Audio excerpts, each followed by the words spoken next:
Heather Redfern, the Executive Director of the Cultch, coming to you from East Vancouver. I'm here to welcome you to our 24-25 season.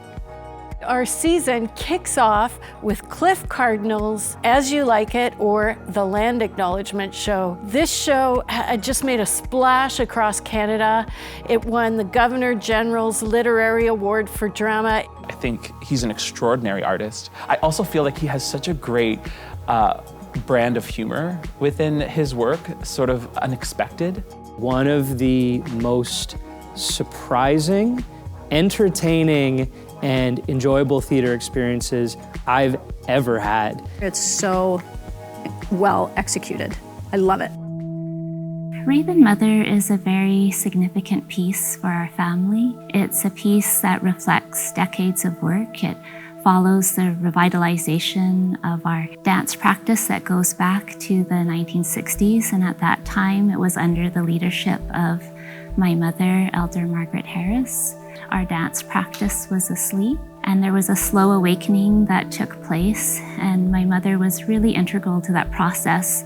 We wanted to do something to really honor the generation that ensured that we have song and dance today. It's going to have projections, it's going to have regalia, it's going to have this amazing music. Their blend of the traditional with the cutting-edge theater technology is just so exciting for me. It's a piece that really celebrates the strength of women, not just the vision of our mothers and our grandmothers, but also how our daughters are working to carry this forward. Tentacle Tribe is back again after their sold-out performance of Ghost. This show is called Prism. It's a fabulous contemporary hip-hop dance show. We're all street dancers, so we all have a speciality in either breaking, popping, hip-hop, whacking. And we bring that together in an aesthetic that is kind of a hybrid. Prism is a piece we created right after the pandemic, and we wanted to work with an imposing scenography of mirrors. So we're trying to fool the eye with the way we place the mirrors. So it's a big exploration of illusion and perception. You could say that the whole show goes through an awakening of awareness of self, of the internal journey that we need to do to find out who we truly are. So this year's East Van Panto is East Van Panto : drumroll please, Robin Hood! Woo! This year is the second year that Christine Quintana and Jiv Parisram, they're gonna be writing the show. Last year, I loved what they created because they infused the show with, so many great local references and politics, but at the center had this real heart. Themes and ideas in the OG Robin Hood are very political. It's about, steals from the rich to give to the poor, class struggles. That will be inside of this panto for sure. But as always, it's treated with fun and a bit of irreverence and weirdness, bizarreness. We're at Trout Lake, we're at Britannia Public Library. Shenanigans ensue. And there's this whole conversation happening about privatizing the parks, which is actually true. The new mayor is talking about that, so this is going to be a very topical show. This is a brand new musical that happens every single year, from scratch, like a brand new play. So the exciting thing about that is that it's responsive to what's happening in the moment. I think it's just a lot of silly fun, with moments of great heart inside of it as well. Like there's always a moment in a panto that really squeezes your heart and makes you remember, especially around the holiday season, what it's all about. Duck Pond is by Circa, the amazing company that did Sakura a few years ago. It is so fun, so creative, and visually beautiful. Really fun for anybody 8 and up. Duck Pond is going to be an unmissable spectacle, something for all ages. It's really great to be working with Dance House again and bringing Duck Pond. It's an all-ages circus retelling of Swan Lake. I saw Circa there last time they were here, SAC, and it was incredible. It blew my mind. It inspired me to work here. Hi, it's Ronnie Burkett with Wonderful Joe. We'll see you at the Cultch in the 24-25 season. Wonderful Joe really harkens back to Ronnie's roots. and it is an epic piece of puppetry. This one's gonna pull the heartstrings, and I'm ready to laugh and cry with a bunch of puppets on the stage. We're so excited to be partnering with the Push Festival this year to present Dimanche. The show is filled with all kinds of visual tricks, physical theater, puppetry, one of the most incredible things I have ever seen on stage. I think it's tackling important questions in a really beautiful, theatrical way. Little Red Warrior and His Lawyer is a wild ride of a show. It is thought-provoking, it is sensation-producing, it is unsettling, and it is punch-you-in-the-gut funny. Well, the story starts with a development firm intruding on Little Red's land. I think for people who are interested in land claims and these sort of really germane issues that are on the top of everybody's minds right now in Canada and our relationship to First Nations people, this show will really resonate. We're really excited to see Little Red Warrior and His Lawyer back on our stage. We had them 2 years ago, and it was such a fantastic show, so much fun. Everybody who lives in this country should see this show. We're all a part of the story of this show. Children of God is a musical about an OG Cree family whose children were taken to residential schools. The musical takes place in 2 time periods 20 years apart and looks at the intergenerational impacts of the residential school system on one family. Ultimately, it's a celebration of Indigenous people's resiliency, cultural spirit, and really a way of bringing communities together around this history to have a deeper understanding of what took place on this land. These characters are really longing for the drum, longing for their language, longing for those songs that have been taken from them. As we're on our journey of truth and reconciliation, this piece is really important. It's beautiful, it sounds incredible, and it teaches us a great deal.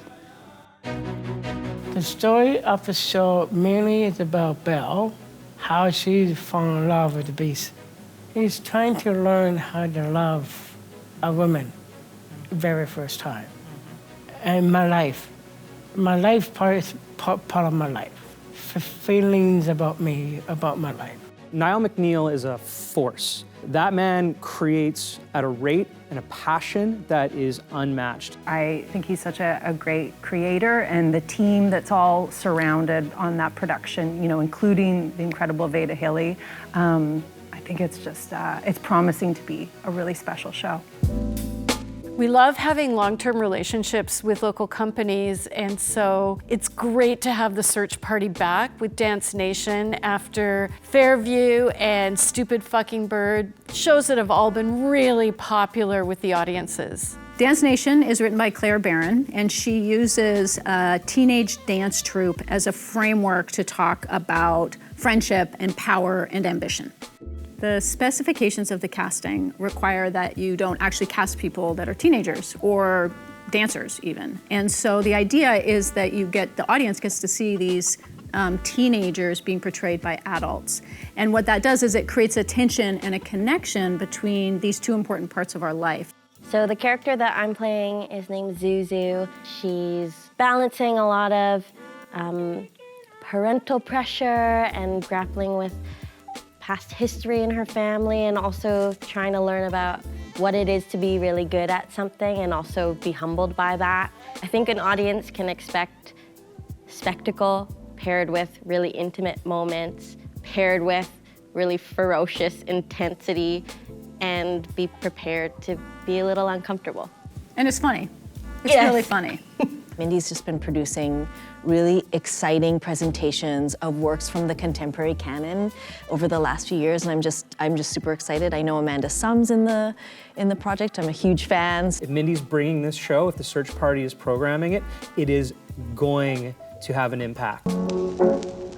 Norms is an exquisite duet of contemporary circus. It really pushes the skill and the bodies of the two performers. Norms is a contemporary circus show that takes circus traditions and turns them on their heads. It's like sort of a new type of circus is to have this duo, like a duo acrobatics performance. And so it's sort of like we're seeing something as it's just evolving as an art form. Two people coming together to create this dynamic, and they are always able to have agency or play, and then they interact based on what the other person gives off. Love You, Wrong Time is a co-presentation with VACT. It's very funny. It mixes music, storytelling, and stand-up for a really fun but somewhat political evening. Politics and the LGBT community have never been very far apart. Everything that we do in the community has a political slant to it. ZZ Theater seems to be able to bring these together in not just an entertaining way, but a poignant way as well, and give us not just a really great story, but good theater along the way too. I'm very inspired by the work that ZZ Theater does. I think as a queer artist, it's great to see queer works being placed front and center on a stage. And I think it's really important that we explore intersectionality and how politics align and intersect between conversations about race, conversations about like identity and sexuality and gender. And our season finale is House of YOLO by the Dust Palace. House of YOLO is burlesque, circus, cabaret, and a great way to heat up the summer. When Dust Palace was here past season with Tatang at Tatsuri, it was incredible. I can't wait to see what they'll bring to fashion. This is going to be a big circus party, so get a group of friends together, come out and enjoy a wild circus extravaganza. Join us for the 24-25 season. Meet your family, friends, and neighbors at the Cultch, where weird is wonderful. Your seat is waiting.